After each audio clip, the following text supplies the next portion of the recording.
Merry Christmas!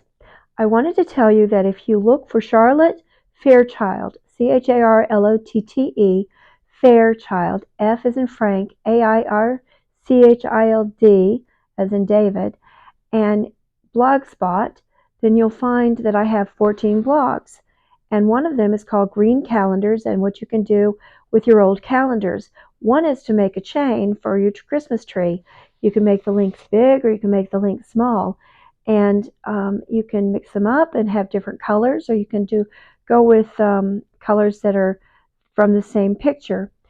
Also, I painted a Santa Claus head. My mother brought me 4 gourds and said, "Here, paint this for us for Christmas."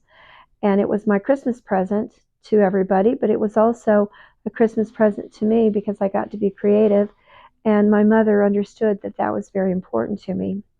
I hope that you have a very creative and Merry Christmas. Thank you.